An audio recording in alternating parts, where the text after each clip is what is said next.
넓은 말씀 시워즈의 박영석 목사입니다. 오늘 묵상할 본문은 다니엘서 2장 1절에서 12절까지의 말씀인데요. 오늘은 11절 한 구절을 봉독하고 함께 묵상하도록 하겠습니다. 왕께서 물으신 것은 어려운 일이라 육체와 함께 살지 아니하는 신들 외에는 왕 앞에 그것을 보일 자가 없나이다. 오늘 본문 1절은 이렇게 시작하고 있습니다. 느부갓네살이 다스린 지 2년이 되는 해에 느부갓네살이 꿈을 꾸고 그로 말미암아 마음이 번민하여 잠을 이루지 못한지라. 강력한 국가 애굽마저 무너뜨리고 중동의 패권자가 된 바벨론, 그리고 이제 더 이상 두려울 것이 없고 모든 것을 다 가진 지상 최고의 권력자 느부갓네살 왕이 지금 꿈 때문에 번민하면서 잠을 이루지 못하고 있다는 것입니다. 모든 것을 얻었지만 고작 꿈 때문에 번민하는 모습은 인간의 본질을 보여주는 듯 하는데요. 겉은 그럴듯 할지라도 속은 스스로 채울 수 없는, 그러니까 항상 결핍된 것이 인간이라는 것이죠. 느부갓네살은 이스라엘의 신을 제압하고 자신들이 최강임을 보이기 위해 예루살렘 성전에 있던 하나님의 그릇들을 자신의 신들의 창고로 옮겨오기도 했지만 해석할 수 없는 꿈 때문에 어찌할 줄 몰라 하는 것이 최강나라 바벨론을 다스리는 느부갓네살 왕의 현재의 모습이라는 것입니다. 여러분 혹시 나보다 더 나은 사람들을 부러워한 적이 있습니까? 하지만 그 인생을 조금만 들여다보면 별반 다르지 않다는 것을 우리는 알 수 있습니다. 오히려 겉은 화려할지라도 연약한 내면 때문에 항상 덜덜덜 떨면서 살아가고 있는 사람들이 얼마나 많습니까? 이 땅의 모든 사람은 예외가 없습니다. 부자이건 가난한 사람이건 크고 작은 문제들로 하루에도 수천 번 마음이 흔들리고 낙담하는 삶의 연속을 보내고 있다는 것이죠. 한편 고대 시대의 꿈은 신의 계시의 통로로 이해되었기 때문에 느부갓네살 왕은 자신의 꿈이 어떤 중요한 의미를 갖고 있다고 느꼈습니다. 그래서 꿈을 해석하기 위해 당대 최고의 집단인 박수와 술객, 그리고 점쟁이와 술사들을 호출하였습니다. 박수와 술객, 점쟁이는요, 고대 사회에서 점치는 이들과 무당으로 번역할 수가 있지만 본문 12절에서 이들을 가리켜 지혜자들이라고 표현하는 것을 보면 단순히 점치고 미신에 매여있는 자들이라기보다 학문이 뛰어난 왕의 조언자들이었습니다. 물론 이들의 학문에 점성술과 천문, 지리들을 통해 미래를 점치기도 했기 때문에 이들을 부르기도 한 것이죠.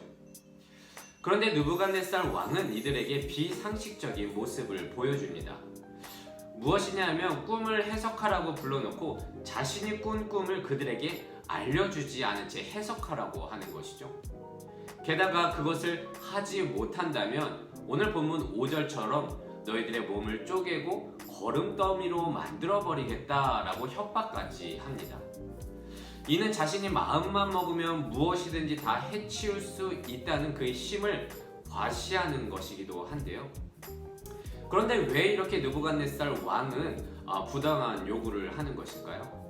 물론 여러 가지 많은 해석이 있을 수도 있겠지만 아무리 모든 것을 가진 왕이라고 해도, 그러니까 신적, 영적인 부분에 대한 두려움이 있었기 때문에 혹시 자신의 꿈에 대해서 점쟁이들이 앙심을 품고 나쁜 해석을 해서 사람들에게 말을 한다면 자신의 왕자가 위태해질 수 있었기 때문에 말을 하지 못했던 것이죠.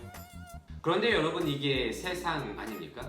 모든 것을 가진 화려한 인생의 왕일지라도 나의 안위를 매사 걱정하면서 살아야 되고요. 자신이 고용한 사람마저도 믿을 수 없고 신뢰할 수 없는 삶, 그리고 원하는 대로 되지 않으면 사람들을 겁박하고 죽이는 그런 불안정한 삶이라는 것이죠. 어쨌든 지혜자들은요, 다시 한번 그런 왕의 부당한 요구에 대해서 요청합니다. 본문 7절에 이렇게 기록되어 있어요. 그들이 다시 대답하여 이르되 원하건대 왕은 꿈을 종들에게 이르소서. 그리하시면 우리가 해석하여 드리겠나이다. 이렇게 다시 한번 왕에게 요청을 합니다. 하지만 느부갓네살 왕은 그들의 청을 거절하였고, 그러자 지혜자들은 오늘 봉독한 것과 같이 이렇게 말하는 거예요. 다시 한번 읽어볼게요. 그러니까 왕께서 물으신 것은 어려운 일입니다. 육체와 함께 살지 아니하는 신들 외에는 왕 앞에 그것을 보일 자가 해석할 자가 없나이다 하니. 그러니까 왕의 번민은 이제 신이 아니면 풀 수 없다는 것을 말하고 있는 것입니다. 우리는 이 모습을 통해서 그리고 바벨론의 지혜자들의 입술을 통해서 고백되어지는 것을 보며 우리의 인생을 깨닫게 됩니다. 인생의 번민의 해결은요, 인간의 지혜에 있지 않고 결국 하나님에게 있구나.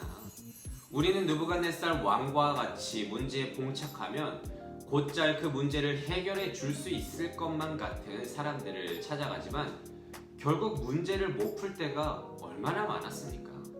아무리 뛰어난 지혜자들이 모여도 인간 지식의 한계가 우리 인생 가운데에서 뻔히 드러난 적이 수도 없이 많습니다. 그래서 여러분, 모든 것을 가진 느부갓네살을 부러워할 필요도 없고요. 우리를 위협하는 바벨론의 힘 때문에 주눅들어 좌절할 필요도 없습니다. 그런 겉의 화려함도 내 안에 하나님이 안 계시면 그 인생은 번민하다 끝날 것이기 때문입니다. 지금 내 인생이 좀 꼬인 것 같고 내 모습이 답답해 보이고 초라해 보일지라도 좌절하지 마시길 바랍니다. 우리가 믿는 하나님은 나보다 강하고요, 문제의 해결자이시고 지식의 근원이시기 때문입니다. 내가 약해도 하나님은 강하시니 어떤 상황에서도 하나님을 의지하는 믿음 허락하여 달라고 간구하면서 살아가는 여러분들이 되시기를 소망합니다. 그래서 오늘은 이렇게 기도하길 원합니다. 하나님, 겉은 화려해도 하나님이 그 속에 없으면 번민하다 끝나는 것이 우리네 인생인 줄로 압니다. 그래서 우리의 인생의 해결자, 지혜의 원천이신 하나님을 내 속에 모심으로 이 땅 가운데서 담대하게 살아낼 수 있도록 용기와 하나님의 지혜 허락하여 주시옵소서. 그렇게 오늘도 이 말씀을 묵상하면서 한날 승리하며 살아가는 우리 모두가 되시기를 진심으로 소망합니다.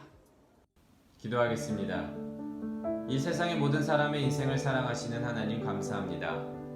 느부갓네살 왕은 당대 최고의 나라의 최강의 힘을 가진 자였지만 꿈을 해석하지 못해 번민하며 괴로워하는 약한 자였음을 보게 됩니다. 하나님, 모든 문제의 해결과 지혜는 하나님의 있음을 우리는 믿습니다.